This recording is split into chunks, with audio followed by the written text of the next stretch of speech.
caranya kita mengelola atau mungkin kita melihat perspektif untuk memberikan pelayanan kesehatan mental begitu di layanan primer seperti itu. Akan memberikan sedikit pemantik begitu ya untuk lebih banyak kita nanti berdiskusi bersama pada saat diskusi panel. Nah, mengapa sih kesehatan mental itu menjadi sangat penting untuk kita bahas dan mengapa sih mungkin kalau dari sejawat sekalian di sini banyak yang dokter umum gitu ya. Kenapa sih kita harus aware tentang kesehatan mental?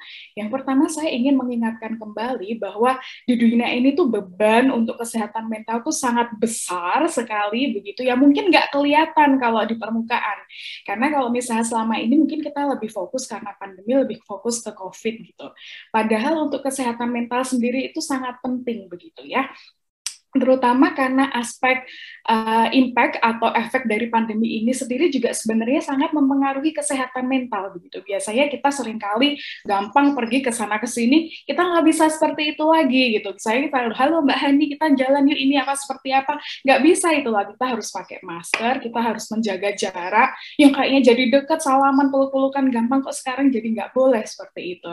Nah itu pasti juga akan mempengaruhi kok kayak gini ya. Gitu. Nah mempengaruhi kondisi psikososial kita. Lalu kemudian mungkin Bapak Ibu di sini ada yang bekerja gitu ya sebagai dokter gitu. Banyak sekali pasien dengan kesehatan karena infeksi karena COVID misalnya seperti datang ke tempat praktek. Waduh, saya khawatir nih. Saya khawatir kalau misalnya kena gimana, kalau enggak gimana kayak gitu. Semua harus pakai APD seperti itu. Lalu mungkin juga melihat mohon maaf kalau misalnya 2 tahun kemarin sebelum adanya vaksin, mungkin banyak dari sejawat sekalian yang mempunyai kolega atau yang terkena infeksi harus isoman, bahkan mempunyai akibat yang fatal karena infeksi virus tersebut, terus kita jadi takut mau praktek seperti apa, lalu kemudian merasa takut itu juga dapat mempengaruhi kesehatan mental kita.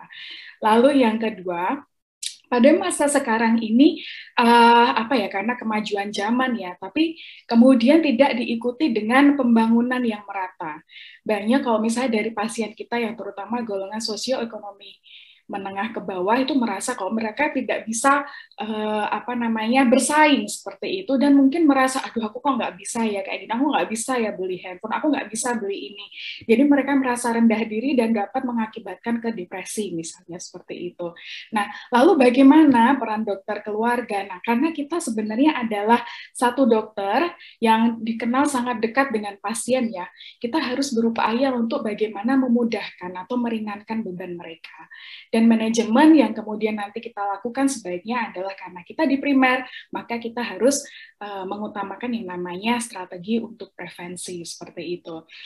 Poster ini saya ambil dari website WHO beberapa waktu lalu karena pandemi ini sangat meningkatkan potensi untuk kepada manusia atau untuk merasa ini adanya gangguan jiwa seperti itu, mungkin kita bisa mulai berefleksi ya, apakah kita ini sebenarnya sehat-sehat aja atau mungkin kita sebenarnya juga pernah sedih gitu, atau kita mungkin suatu saat merasa oh aku cemas gitu, aku khawatir seperti itu. Nah, kalau misalnya ada yang seperti itu, coba apakah pernah mencari pertolongan atau tidak seperti itu, atau mungkin kalau misalnya kita jadi temennya sejawat kita misalnya kayak gitu, pernah nggak nanyain mereka apa kabar gitu, kamu ada yang dikhawatirkan atau enggak dok kayak gitu, apa mungkin kita bisa cerita-cerita telepon-teleponan misalnya seperti itu. Nah, di sini adalah peran dokter layanan primer. Yang pertama adalah karena kita ini sebenarnya adalah first contact. First contact di sini pengertiannya adalah kalau untuk sekarang dan di banyak di negara lain, kalau misalnya pasien itu mau berobat, itu pasti ke dokter umum dulu, pasti ke dokter keluarga dulu, karena BPJS mintanya demikian, ya kan? Mereka nggak bisa langsung non sewu dokter Roni, langsung ke dokter Roni kalau bisa tidak di praktek pribadi beliau ya, tapi harus melalui rujukan. Nah, disinilah pentingnya dokter umum atau dokter keluarga itu adalah bagaimana kita bisa merasa kita bisa lebih peka seperti itu terhadap keluhan pasien, karena kita adalah orang yang pertama kali mereka kontak.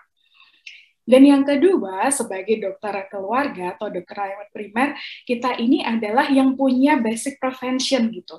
Kita ini yang bertanggung jawab untuk mencegah bagaimana pasien yang sehat jangan sampai sakit, bagaimana yang misalnya sudah mempunyai faktor resiko tidak menjadi sakit, dan bagaimana pasien yang sudah sakit ini tidak berlanjut untuk menjadi sakit yang lebih parah, termasuk pada pasien-pasien dengan gangguan kesehatan mental. challenge-nya di sini menjadi agak sulit. Kenapa? Karena di layanan primer atau di puskesmas, kita itu nggak bisa milih pasien. Saya Fitri, saya hari ini mau coba, saya mau mau lihatnya pasien yang sehat-sehat aja, nggak bisa gitu. Saya mau dapatnya pasien yang ibu hamil aja, nggak bisa karena kita kalau setiap hari kita prakteknya yang nemuin ibu hamil, nemuin pasien flu, nemuin pasien diabetes, yang kadang kondisinya ini adalah kadang ya biasa aja, kita kasih paracetamol mereka sudah sembuh, atau kadang mereka mempunyai satu kondisi yang complicated sekali gitu. Mungkin dengan penyakit kronis ditambah bapaknya lagi stres. Mungkin dia ada infeksi, kemudian dia punya diabetes, misalnya seperti itu.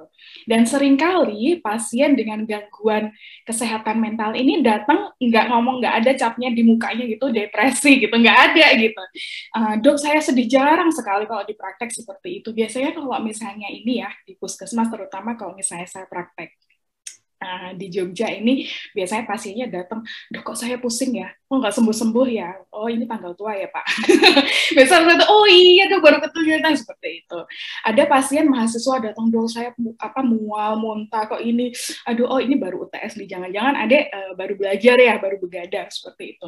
Karena kadang mereka seringkali datang itu tidak dengan gejala mental gitu, tapi mereka datangnya adalah dengan gangguan yang bersifat fisik. Nah, alhamdulillahnya adalah kalau misalnya kita di praktek di primer, kita nggak praktek sendirian, kecuali kalau misalnya kita praktek solo ya, memang itu sendiri mungkin dibantu sama perawat. Kalau misalnya Bapak Ibu sekalian teman sejawat adalah berpraktek di puskesmas, alhamdulillahnya kita mempunyai tim ya. Ada bidan, ada perawat di situ, dan alhamdulillahnya kita seringkali dibantu oleh kader. Nah, inilah justru adalah pentingnya bagaimana peran kita untuk dapat memberikan satu pelayanan yang lebih kolaboratif dengan mereka, untuk bagaimana menciptakan satu pelayanan yang lebih paripurna, yang lebih baik, yang untuk diberikan kepada pasien. Nah, seringkali karena besarnya beban mental health ini itu ya, karena pasiennya juga seringkali kalau di Indonesia ini kemudian merasa stigma gitu. Nanti kalau aku periksa gara-gara aku sedih aku dicapnya gila gitu. Ada stigma seperti itu, maka gap of treatment, gap of manajemennya itu sangat lebar sekali gitu. Nah, kalau misalnya kita tidak sebagai dokter keluarga kita tidak berusaha untuk mengapproach mereka dengan baik, seringkali miss. Seringkali sakit perut ya udah dikasih ranitidin aja 2 minggu gitu, kok pasiennya nggak sembuh-sembuh gitu ya, ini kenapa sih sebenarnya, apa ada ulkus atau mungkin ada gangguan yang lain. Nah, disinilah kita harus peka.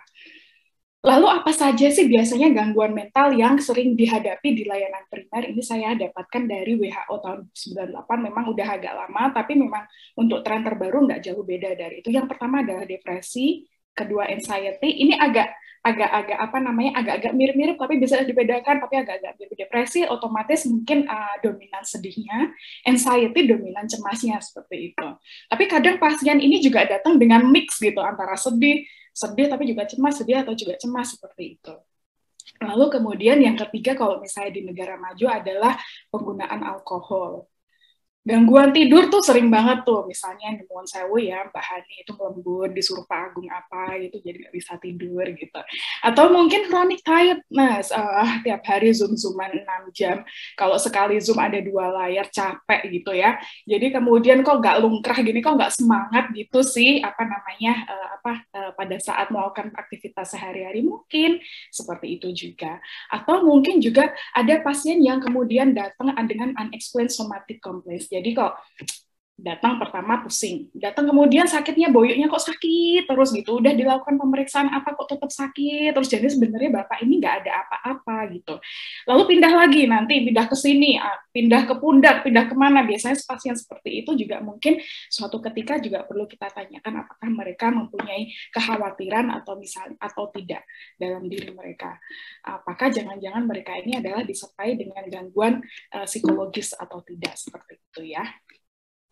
Nah, lalu bagaimana kalau misalnya sehari-hari pada saat kita praktek itu sebenarnya kita harus ngapain sih? Bagaimana kita harus analisisnya sih ke pasien biar kita itu nggak miss gitu ya. Nah, memang salah satu aspek utama kalau misalnya kita ingin mengetahui apakah pasien mempunyai gangguan jiwa atau enggak adalah dengan anamnesis. Memang dengan anamnesis itu adalah yang utama untuk ditanyakan apakah mereka mempunyai keluhan atau kekhawatiran atau enggak, ataukah mereka itu mempunyai masalah sebenarnya yang enggak keluar gitu pada saat datang di dokter. ini semata-mata bukan cuma salah pasien loh kadang, tapi juga kadang tuh seringnya sebagai dokter kita mungkin juga miss gitu ya nanyain aspek psikologisnya dari pasien. Kita lebih senang itu nerapi tentang klinisnya gitu, oh, pusing sakit kepala ini paracetamol, udah gitu. Lalu kemudian oh ini sebabnya ini diabetes, nah udah kasih insulin atau kasih metformin seperti itu. Padahal untuk terapi kronik disease itu capek loh ya kan, tiap hari minum obat tuh fatigue loh pasiennya seperti itu. Nah, mungkin kalau misalnya dokter di tempat praktek mempunyai pasien dengan gangguan kronis seperti ini, mungkin bisa ditanyakan juga apakah pasien tersebut mempunyai satu keluhan psikologis atau tidak. Dan kemudian seringkali pasien ini juga males gitu ngomongnya, menutupi karena stigma tadi, atau nggak sampai gitu, mau ngomong tuh nggak sampai, bingung, explainingnya tuh bingung gitu.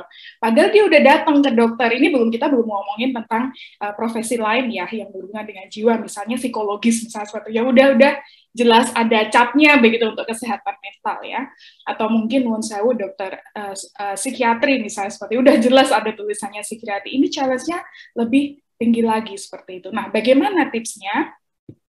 Yang pertama mungkin suatu ketika kita bisa menanyakan pertanyaan yang terbuka ya, enggak cuma Bapak demam, Bapak sakit kepala, Bapak sakit ini, enggak seperti itu yang jawabannya yes no seperti itu, enggak. Bapak ada masalah, Bapak mau cerita gitu. Nah, pada saat kita menanyakan seperti itu akan lebih bagus kalau misalnya responnya kita itu sambil empati ya, sambil istilahnya tuh membuat pasien tuh nyaman untuk cerita lebih panjang gitu ya. Jadi mereka juga merasa didengarkan, mereka juga merasa nyaman untuk mau cerita ke dokternya itu lebih merasa nyaman. Atau mungkin kita juga bisa mencoba untuk melihat body language dari pasiennya itu seperti apa. Kalau datang, dok saya sakit tangannya nih dok ini, tapi kok udah itu cuma kayaknya luka cuma sedikit aja, tapi kok ngerintih banget nih, jangan-jangan ngerintih karena lukanya atau ngerintih karena hal lain misalnya seperti itu. Nah, sering kali kalau misalnya saya memberikan tips seperti ini, saya akan diprotes nih sama dokter Busmas, dok, kita pasien sehari 80, buka mulai jam 8 sampai jam 12. Terus kita mesti ngapain? Kita udah pakai APD nih, matanya dulu nih kelihatan misalnya seperti itu kan. Karena kita mulut juga nggak kelihatan, ekspresi kita nggak kelihatan. Ada beberapa tips di situ. Yang pertama, kan kalau misalnya sudah lama praktek di puskesmas atau di tempat praktek kan kita tentunya lebih paham ya, pasien kadang memang mungkin butuhnya untuk fisik aja atau mungkin dia memang mempunyai satu kebutuhan yang kita harus perhatikan khusus ya. Kan nggak semua pasien itu kita 3 menit selesai gitu kan. Nah, mungkin kalau untuk pasien seperti ini, Pak, nanti agak siangan datang lagi ya kalau udah ada sepi, udah pasiennya agak sepi, jadi saya bisa mengeksplor Bapak lagi, misalnya seperti itu. Nah, atau kemudian saya kurang tahu kalau misalnya di konteks praktek Bapak Ibu sekalian, biasanya kalau misalnya dulu saya pernah praktek itu saya mengalokasikan hari khusus. Kalau pasien hari Kamis misalnya seperti itu, coba nanti kita janjian hari Kamis, biasanya itu pasiennya agak sepi, nanti Bapak bisa explore bisa ngobrolnya dengan kita jadi lebih lama gitu. Atau mungkin datangnya nanti kalau udah agak tutup ya Pak, ini jadi biar kita bisa cerita-ceritanya lebih lama misalnya seperti itu. Kemudian ini adalah buku ya. Ini waktu saya dulu masih koas seperti itu di psikiatri kami sangat ini sekali mengenai buku ini. Judulnya adalah Where There Is No Psychiatrist. Kalau ini adalah buku yang tepat sekali untuk menjadi pegangan Bapak Ibu yang berpraktek di layanan primer seperti itu. Dan buku ini gratis dibagikan di website yang sudah saya tulis di bawah.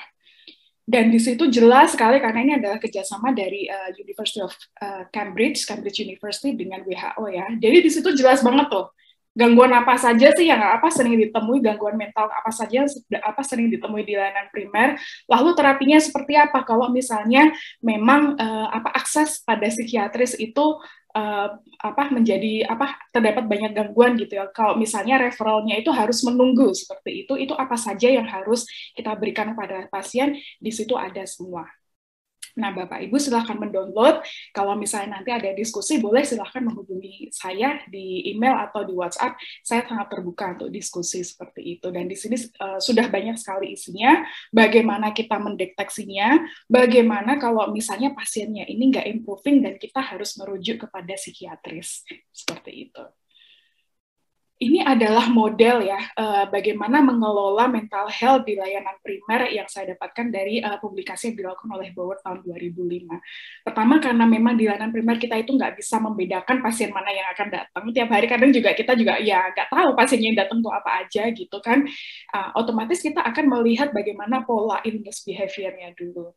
Apakah mereka mempunyai gangguan psikiatri atau tidak? Apakah mereka mempunyai gangguan mental health atau enggak?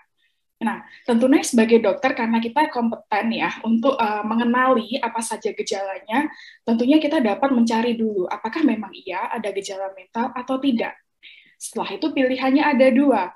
Apakah kiranya kita bisa menangani di primer dengan obat-obat dan fasilitas dan kemampuan yang kita punya di primer, atau kita harus merujuk ke spesialis.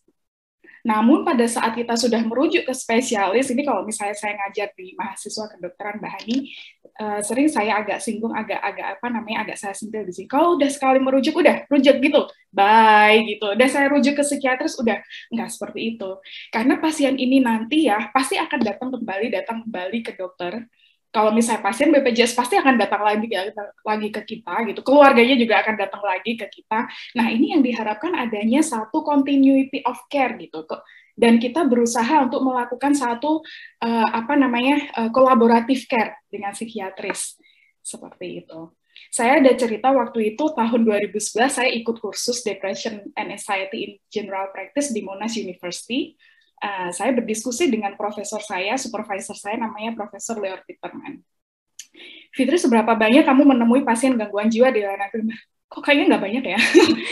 Kok kayaknya yang datang ya minta rujukan aja gitu, dan biasanya tuh udah schizophrenia gitu. Ya udah schizophrenia saya udah nggak bisa ngelawan lagi karena pasti saya rujuk gitu. Terus habis dirujuk ngapain? Padahal yang di primer itu banyak depresi, banyak kecemasan loh. Mungkin kamu nggak tahu deh kayak gitu. Coba sekarang survei. Kasih survei singkat ke pasienmu, ambil 20, kasih surveinya ini. Lalu kemudian saya coba kayaknya dari 20, sepertiganya mereka mempunyai keluhan mental health yang mereka tidak kemukakan pada saat bertemu dengan saya, pada saat praktek gini ya, di meja dokter seperti itu. Terus yang kedua saya diomongin lagi, pada saat kamu merujuk, udah rujuk gitu aja gitu. Kamu tahu nggak kalau misalnya obat-obatan psikiatri ini suatu saat dia akan membebani ginjal. Seberapa sering kamu kemudian udah pernah ngecekin gangguan ginjalnya belum? Udah ngecekin gangguan hatinya belum? Oh iya, Prof, belum, Prof, kayak gitu. Nah, itulah yang kemudian adalah satu responsibility ya. Kemudian itu adalah satu, oh iya ya, pasien ini tak rujuk-rujuk aja. Harus aku lupa nih kalau misalnya harus ngecekin ini, ngecekin itu yang terapi yang harus diberikan pada pasien itu bagaimana untuk bisa menjadi lebih komprehensif seperti itu. Nah, bagaimana sih kalau pasien itu mana pasien yang harus kita rujuk? Kalau misalnya tadi kan modelnya ya, kalau yang slide tadi ya, kapan kita bisa memilah, kapan kita harus mengelola di primer gitu, atau melakukan satu pelayanan yang kolaboratif. Lalu bagaimana sih yang pasien seperti apa sih yang harus kita rujuk? Ini adalah panduan dari WHO 98 lagi. Yang pertama adalah kalau misalnya pasiennya ini mempunyai satu gejala kok sepertinya pengen bunuh diri, membahayakan dirinya dan orang lain. Kalau misalnya dulu di jiwa, kalau misalnya kita masih ingat stase jiwa biasanya ada 3 yang utama ya kan. Yang pertama kalau misalnya pasiennya mungkin sudah mulai mau membahayakan dirinya sendiri atau orang lain. Yang kedua kalau rawat dirinya udah jelek banget, nggak mandi, nggak apa kayak gitu. Dan ketiga tidak bisa melakukan fungsi sebagaimana mestinya seperti itu. Lalu mungkin kita bisa merujuk juga kalau pasiennya ini elderly, bingung, dan presentasi dan riwayatnya kok tidak jelas seperti itu, nggak jelas gitu ya, kayak gangguan jiwa atau enggak ya, kita nggak tahu, apakah ini delirium atau enggak ya, nggak tahu. Untuk lebih menajamkan diagnosis, bisa juga kita rujuk pasiennya ini di dokter spesialis jiwa. Atau misalnya pasiennya ini datang dengan gejala yang parah ya, berat badannya turunnya banyak banget gitu kan, terus nggak bisa berhenti minumnya. Ini kalau misalnya di luar negeri seperti itu, kalau misalnya di Indonesia ya mungkin pasiennya ngamuk kayak gitu. Nah itu mungkin adalah satu awareness yang mungkin harus kita ini kayaknya butuh dirujuk deh ke rumah sakit misalnya seperti itu. Atau misalnya kita udah mencoba menerapi tapi kok kayaknya pasiennya nggak progres gitu. Ya udah jangan ditahan gitu ya, memang harus dirujuk, harus dikomunikasikan, dilakukan pelayanan yang kolaboratif dengan spesialis. Seperti itu. Dan yang terakhir adalah apabila pasiennya mempunyai komorbiditi. Kadang fasilitas yang kita punya di layanan primer ini terbatas, obat-obatan yang kita punya terbatas, dan pemeriksaan lain terbatas, sehingga pasiennya saat kita mempunyai pasien yang sepertinya butuh pemeriksaan atau terapi yang lebih baik yang kita nggak punya, ya jangan ditahan, sebaiknya dirujuk untuk berkolaborasi seperti itu. Nah, lalu bagaimana untuk mencegah? Karena dokter keluarga kan prevention first ya, seperti bagaimana untuk mencegah gangguan mental di layanan primer. Pertama kita harus tahu dulu pasien kita itu mempunyai sosiodemografi faktor yang bermacam-macam. Faktor-faktor ini tuh sangat berhubungan dengan kondisi kesehatan mentalnya gitu. Nah, itu akan membantu kita untuk lebih aware di situ bahwa pasien itu sudah mempunyai resiko. Atau yang kedua, kita dengan strategi makro. Strategi makro itu yang kelihatan gitu. Gizinya diperbaiki, cara rumahnya, penataan rumahnya diperbaiki, edukasi diperbaiki, seperti itu. Itu kan yang makro. Atau yang ketiga adalah dengan mikro, bagaimana membantu pasien untuk lebih mengurangi respon berlebihan terhadap stresornya, dan bagaimana meningkatkan tingkat ketangguhannya, resilient ya. Bagaimana kita bisa membantu mereka untuk mempunyai gaya yang hidup sehat, bagaimana kita bisa membantu mereka, Bu, kalau marah-marah jangan mukulin anaknya, misalnya seperti itu, dan bagaimana dengan keadaan seperti ini, misalnya pandemi ini, bagaimana pasien itu dapat merasa tangguh ya, baik di sekolah maupun di tempat kerja. Ini adalah gut-brain axis yang tadi juga sedikit banyak sudah disampaikan oleh Dr. Roni. Terima kasih dokter. Dan bagaimana kalau sekarang itu trennya juga kalau tidak gut-brain axis, nanti ada gut-brain microbiome. Ini juga sudah disinggung tadi dan disampaikan oleh Dr. Roni, dan ini nanti juga saya yakin akan dibahas oleh Prof. Tricia. Saya akan melewati sedikit di situ. Nah, ini saya mau cerita aja nih yang di sini. Jadi waktu saya masih di Melbourne, di situ di departemen sebelah, karena saya kalau misalnya supervisor itu adalah di gedung sebelah seperti itu, di sana ada satu studi yang cukup gede namanya Bugs and Brain Study. Bugs and Brain Study ini mungkin kalau misalnya nanti di Indonesia di universitas kita ada dananya, mungkin bisa kita coba ya Prof. Tricia, Dr. Roni ya. Bagaimana kita melihat dari pasien apakah benar sih memang ada kaitannya antara kesehatan yang di usus seperti itu, kemudian dengan bagaimana simptomsnya, symptoms di mental health. Nah, kebetulan pada waktu itu saya coba-coba ikutan gitu jadi participants. Apakah saya masuk kontrol atau masuk trial, saya rahasiakan ya. Tapi di situ adalah memang kita dilihat gitu. Tadi memang dari presentasi Dr. Roni kan ini berhubungan ini karena mekanisme timbal balik dengan neurotransmitter dan sebagaimana akan terlihat di situ. Nah, dari Bug and Brain Study ini, presentasi clear-nya memang belum keluar karena masih berjalan, tapi dari situ latar belakangnya adalah disebutkan bahwa dalam usus manusia itu terdiri dari triliunan mikroorganisme, bakteri, jamur, semuanya ada di situ. Nah, ada yang menyebutkan bahwa jumlahnya itu hampir sama dengan jumlah sel-sel di dalam tubuh kita, begitu. Dan keadaan mikrobiomnya itu, mereka itu sangat individualis sekali, gitu. Punya saya beda sama punya anak punya saya beda dengan punyanya Mbak Hani, kayak gitu. Nah, faktor apa saja yang mempengaruhi? Yang pertama adalah genetik dan usia. Dan yang kedua adalah lifestyle, cara kita diet seperti itu ya, atau kita mempunyai mengkonsumsi obat-obatan tertentu. Dan yang ketiga adalah status kesehatan kita, termasuk berat badan dan bagaimana kita melakukan aktivitas fisik. Nah, ini hasil saya waktu itu. Jadi saya dilihat nih, mohon maaf, dari stoolnya itu ya, dari pembuangan. Saya pada waktu itu saya dikolek dua sampel gitu. Pertama saya dilihat dulu apakah ada gejala gangguan mental atau tidak, kemudian sampelnya diambil, dan di situ dilihat di bawah mikroskop apa saja bakterinya. Nah, ini saya di sini nih, di sini. Ini kan average ya. Jadi ya rata-rata sama kayak orang lain gitu. Alhamdulillah gitu ya. Nah, tapi kemudian hasil ini mungkin nanti berbeda saat saya sekarang, kemudian saat saya nanti bertambah usia. Karena kalau misalnya bertambah usia, otomatis diharapkan bahwa kemajemukan mikrobiomnya itu semakin bervariasi seperti itu seiring dengan bertambahnya usia. Lalu dari jumlah bakteri yang banyak itu dilihat apa saja sih kandungannya si Fitri ini gitu. Apa saja sih bakterinya tuh apa aja gitu. Nah di situ ternyata ada 3 kelompok besar. Yang pertama yang warna pink ini namanya Prevotella. Ini adalah bakteri yang memang lebih banyak di usus seperti itu. Dan diet seperti ini, bakteri yang banyak ini biasanya dipunyai oleh manusia atau individu dengan konsumsi serat yang banyak. Kayak gitu. Konsumsi serat yang banyak itu apa? Gandum, ya nasi gitu kan. Saya sehari-hari makannya kalau nggak roti ya nasi gitu. Apalagi seperti itu ya. Cuma kalau misalnya kandungan ini kalau misalnya kebanyakan tapi juga dapat memungkinkan inflamasi gitu. Nah kalau udah inflamasi nanti mungkin badannya mungkin jadi nggak enak, sebah seperti itu. Itu potensinya. Lalu yang banyak kedua adalah golongan yang ini, Fecalibacterium. Ini juga bakteri yang normal yang ada di usus dan dia bersifat protektif ya, melindungi yang lain seperti itu, melindungi kesehatan ususnya.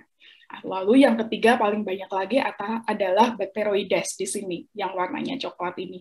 Nah ini apa sih? Nah ini adalah bakteri yang kemudian memang dia memang normal di situ, flora normal di situ, tapi kalau misalnya di luar usus, bakteri ini dapat menimbulkan penyakit. Gitu.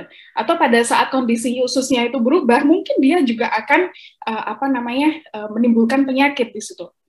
Entah apalah gangguan IBS, IBS inflammatory bowel syndrome dan sebagainya seperti itu. Nah, ini yang biru ini harusnya kan harapannya jadi lebih banyak ya yang Faecalibacterium ini. Nah, saya masih punya PR nih, bagaimana mengecilkan yang pink sama yang coklat. Seperti tadi yang sudah saya kemukakan bahwa memang bakteri ini harapannya makin lama semakin usianya bertambah, kemudian semakin beragam seperti itu, macam-macam bakterinya di dalam perut, karena itu juga mengganggu kesehatan, karena juga akan membantu kesehatan usus, tapi juga keberagaman bakteri yang di usus ini juga dipengaruhi oleh diet kita gitu. Lalu dipengaruhi juga aktivitas kita gitu, dan dipengaruhi juga oleh obat-obatan yang mungkin kita konsumsi gitu. Makanya kalau misalnya minum antibiotik kan nggak boleh sampai lama ya. Memang kita harus memenuhi satu kali dosis, satu kali periode pemberian antibiotik itu memang sekian waktu ya, 1 minggu atau seberapa. Tapi kan nggak bisa lama-lama. Karena kalau lama-lama nanti ditakutkan akan mengganggu ekosistem mikrobiom yang ada di khusus seperti itu. Nah, ini juga ada satu penelitian menarik. Ini adalah Modified Mediterranean Dietary Intervention dan bagaimana mereka bisa mengubah gejala atau memodifikasi atau memperbaiki gejala pasien-pasien dengan depresi yang mayor. Ini penelitiannya memang pasiennya partisipannya sedikit, hanya 60-an, tapi ini RCT gitu. Tentunya kalau misalnya kita menerjemahkan seperti ini, ya mungkin memang nanti butuh studi yang lebih besar yang mengcompare pasien participants yang lebih banyak, tapi ini yang untuk skala pasien 60 udah ada buktinya seperti itu. Nah, ceritanya dalam studi ini begini, jadi Mediterranean diet itu adalah diet Mediterranean ya, kita jadi pasien ala-ala Italia gitu. Orang-orang Italia, orang-orang Roma tuh makannya apa aja sih gitu. Apakah mereka makan nasi? Enggak. Ya mungkin sesekali mereka makan nasi gitu, beda dengan orang Jawa, Padang nasi sambal kerupuk gitu ya. Enggak. Kalau Mediterranean mungkin mereka lebih banyak mengkonsumsi yogurt, kacang-kacangan gitu. Kadang sesekali pasta, gandum seperti itu. Nah, dalam studi ini partisipannya itu mereka dipisah menjadi 2 kelompok, yang satu adalah kelompok kontrol, yang satu adalah kelompok trialnya, dan yang trial ini mereka diberikan satu nasihat seperti ya, di counseling untuk lebih banyak mengkonsumsi makanan dengan probiotik dan yogurt, minuman dengan probiotik seperti itu, kacang-kacangan dan seperti apa, dan diikuti selama sekian waktu. Nah, dalam penelitian itu kemudian ketahuan dari pasien yang dengan major depresi yang sangat berat itu ternyata mereka improving gitu. Kalau merubah dietnya tuh ternyata bagus gitu untuk efek dari timbulnya gejala tadi. Itu.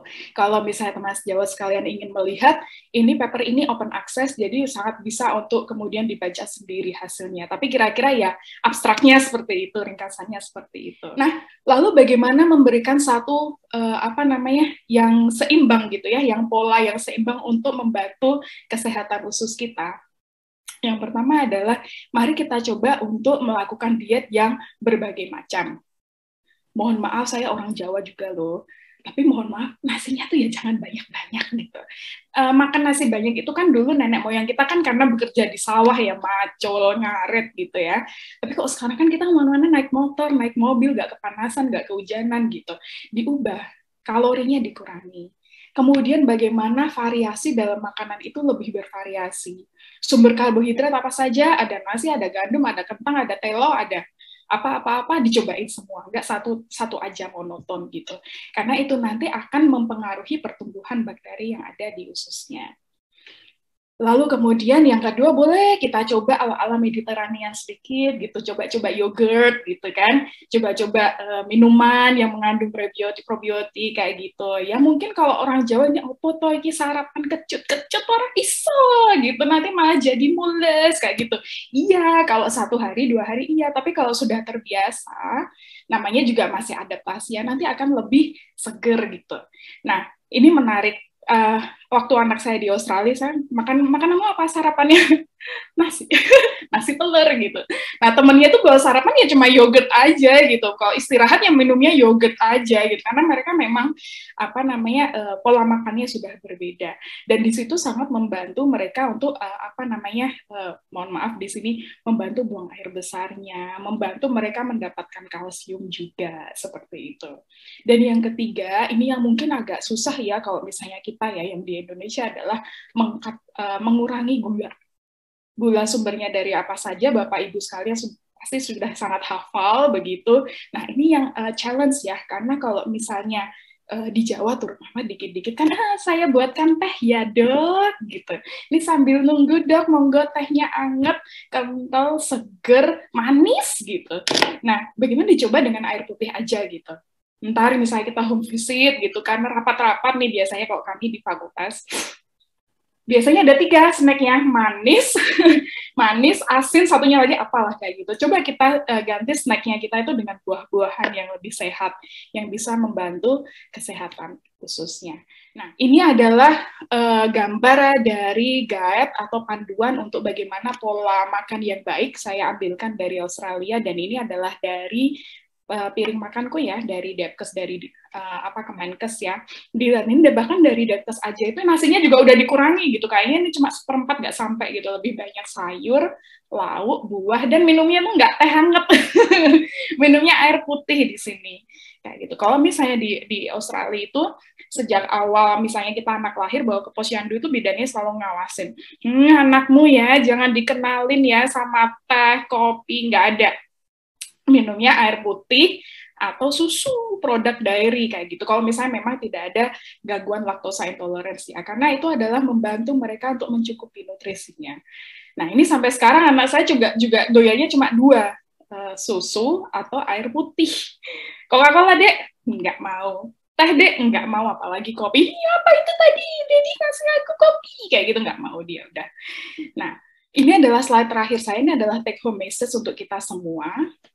Yang pertama adalah apabila kita refleksi diri dulu, apakah kita kiranya mempunyai satu kekhawatiran yang mungkin kita saya kira-kira punya keluhan gangguan psikologis atau enggak ya. Jangan ditunda untuk mencari pertolongan sebelum burnout, sebelum meleduk gitu ya. Nanti karena kalau ditahan-tahan mungkin efeknya juga tidak akan baik untuk produktivitas Bapak Ibu sekalian. Itu yang pertama. Apakah pasien kita yang kiranya mempunyai gangguan mental, apakah sudah kita berikan pelayanan yang terbaik untuk membantu mengatasi kesehatan mentalnya? Nah, monggo Bapak Ibu berefleksi bersama. Yang kedua, sebagai dokter di layanan primer, tentu kita mempunyai kewajiban ya, responsibility sebagai primary care doctor. First, itu kita harus berupaya untuk memudahkan akses pasien terhadap kesehatan. Beban kesehatan mental itu sangat besar sekali, coba kita bertanya kepada pasien, Bapak bagaimana kabarnya? Enggak cuma nanyain Bapak demamnya berapa lama, sakit kepalanya berapa lama, kabarnya dulu. How are you gitu. Apakah mereka mempunyai keluhan yang memang tidak muncul atau mungkin muncul dengan gejala sakit yang dideritanya. Dan yang ketiga tentunya adalah sebagai dokter keluarga, prevention adalah yang utama. Bagaimana mencegah pasien yang sehat untuk tidak sakit, dan yang sakit jangan sampai tambah sakit gitu. Nah, ini berbagai, mungkin metodenya ada banyak sekali, termasuk dari buku yang tadi saya share, tapi bagaimana kita juga membantu pasien ini untuk dapat hidup sehat dengan membiasakan cara hidup sehat, karena prevention itu adalah yang paling mudah dan yang paling utama. Terima kasih, Dokter Adelina. Nah, ini peserta PPDS, SPKKLT-nya ini, Dokter Adelina ini. Nah, kapan lebih tepat seorang dokter keluarga melakukan screening awal gangguan mental? Ya, monggo aja dok, silahkan kalau misalnya memang di screening kita curiga ada pasien yang memang sepertinya kok prone untuk terjadi gangguan mental seperti itu, bisa untuk dilakukan screening secepatnya juga. Pada saat yang ideal, semua pasien baru yang masuk ke klinik itu mereka akan di-screening. Jadi kalau misalnya di klinik saya yang di tempat praktek itu, begitu pasien baru datang, mereka akan diberikan satu form screening memang untuk menganalisis semua faktor resiko dan penyakit lama yang pernah diderita sebelumnya, seperti itu. Jadi misalnya apakah pasien ini merokok, anaknya berapa, kerja di mana, apakah mempunyai gangguan cemas atau seperti apa, seperti itu. Namun tidak jarang juga pasien ini terus kemudian pada saat sudah menjadi pasien di klinik, di tengah jalan begitu baru muncul. Nah, itu bisa juga. Ketika kita sebagai dokter kan kita mempunyai clinical judgment ya. Kalau misalnya memang kok sepertinya mengarah ke sana, ya langsung dilakukan aja, enggak masalah. Nah, ini juga pertanyaannya menarik ya. Terima kasih Dokter Niko, karena di sini ada konflik kepentingan di sini kalau misalnya menurut saya. Yang pertama kita jadi dokter, dan yang kedua kita jadi anak. Apakah kita melihat pasiennya ini adalah sebagai orang tua atau menjadi pasien gitu, karena ada sedikit perbedaan hierarki, karena kita konteksnya di Indonesia kan sering hierarkis ya. Tidak jarang memang kalau misalnya anaknya dokter gitu kan, oh ini orang tuanya kok enggak ngadil gitu ya, kalau misalnya diberikan satu penjelasan seperti itu. Nah, itu memang sangat sering sekali dok terjadi seperti ini. Kita paling bisa dilakukan minimal adalah kita membuat yang safe space environment ya untuk orang tua, karena pendekatan yang pertama, mohon izin nanti Dokter Roni kalau misalnya mohon izin dibenarkan kalau misalnya saya salah, kita adalah harus memberikan lingkungan yang nyaman dulu kepada si orang tua ini atau si pasiennya itu, sehingga nanti bisa menjadi satu mereka itu nyaman untuk bercerita dulu gitu. Nah, tapi kemudian kalau misalnya ini gangguannya ini sudah sangat toksik ya, atau mungkin gejalanya ini sudah sangat severe, sebagai dokter umum mungkin tidak menjadi kewenangan kita lagi gitu. Jadi harus berkolaborasi dengan dokter spesialis. Nah, kalau misalnya dengan dokter spesialis seperti ini kan memang harus pelan-pelan ya pendekatannya, ditemani kah atau seperti itu. Atau mungkin bisa dijelaskan bahwa pengobatan yang dilakukan itu tidak semata-mata untuk membuat stigma pasien itu menjadi lebih jelek gitu. Kadang kalau misalnya pasien dengan kesehatan jiwa itu kayak mereka tuh kayak, oh jadi aku ini gila gitu misalnya, seperti itu. Tidak seperti itu. Bagaimana kita berusaha untuk memperbaiki fungsi dalam dirinya untuk bisa lebih fungsional lagi, untuk bisa lebih beraktivitas dengan lebih baik lagi, dan memperbaiki bagaimana hubungannya dengan lingkungan sekitarnya begitu, sehingga nanti semuanya bisa merasa nyaman. Nah, di sini coba dilakukan pendekatan yang lebih dua arah begitu ya sifatnya ya dok, dan tidak judgmental gitu, karena kita harus mengerti dulu bagaimana perasaan pasiennya juga, karena meskipun kita sebagai anak kita merasa jadi victim gitu ya, tapi ini adalah pasien juga, dia butuh suatu kenyamanan untuk mau diajak berobat bersama begitu, kayak saya rasa ya. Terima kasih Dokter Jo. Karena kita melihat dulu kalau misalnya seperti ini memang sudah ada pasien depresi, apakah mereka itu cukup diberikan terapi ventilasi atau tidak, atau membutuhkan satu obat gitu ya. Karena kan di sini sifatnya ini kan hanya sebagai suportif ya. Memang kita melihat memang kalau probiotik ini juga memperbaiki gejala, maksudnya memperbaiki timbulnya gejala seperti itu, tapi ini bukan sifatnya adalah kuratif definitif, bukan seperti itu. Jadi kalau misalnya ingin mengkonsumsi probiotik, monggo terserah, bisa dari liquid seperti ya kita tahu bersama, atau mungkin misalnya dari Yakult atau seperti apa, atau dari yogurt seperti apa, silahkan dikonsumsi 2 kali sehari bagus. Tapi ini kemudian tidak bisa saya katakan kalau misalnya ini kemudian menjadi terapi definitif dari gangguan mental tersebut, karena ini sifatnya hanya membantu. Lalu kemudian ini adalah sejauh bahwa itu adalah penyakit gangguan mental, kalau misalnya kita healthy lifestyle, semuanya tentunya akan membantu mensupport apapun itu kondisi dalam tubuhnya ya, untuk yang lebih baik. Ya, terima kasih Dokter Cikita. Nah, ini salah satu contoh ya. Ini memang nyata banyak pasien seperti ini sudah kita berikan terapi untuk mengelola gangguan gastrointestinalnya, misalnya kayak pasien yang dispepsi atau seperti itu, padahal dari hasil USG atau endoskopi normal. Ya, memang ini bisa jadi, sangat bisa jadi kalau misalnya pasien ini mungkin juga mempunyai gangguan mental. Nah, saran saya untuk dokter yang mengelola adalah coba dok, kalau misalnya nanti pasiennya datang, coba ditanya mungkin dengan pertanyaan sederhana ya Bapak, mungkin apakah ada sesuatu yang sedang difikirkan, apakah baru sibuk, seperti itu. Kami sudah mencoba menerapi Bapak dengan obat ini, sudah dilakukan pemeriksaan seperti ini, hasilnya normal. Nah, apakah kiranya ada faktor psikologis yang berpengaruh atau sedang ada yang sedang dialami seperti itu? Itu bisa ditanyakan, bisa sekali. Nah, begitu pasiennya sudah mulai membuka cerita, nah udah tinggal diikuti aja itu, seperti itu. Tapi juga hati-hati juga ya, karena saya pernah mendapatkan pasien di klinik itu yang dia itu diterapi dengan obat dispepsi lama, dengan lansoprazol, dengan antacid sudah lama sekali. Kadang dokter di layanan primer ini mohon maaf lupa untuk memeriksa pasiennya. Jadi udah diterapi lama, kok kayaknya nggak ada kesehatan mental, tapi lupa diperiksa pasiennya. Dalam hal ini maksud saya adalah diperiksa secara fisik.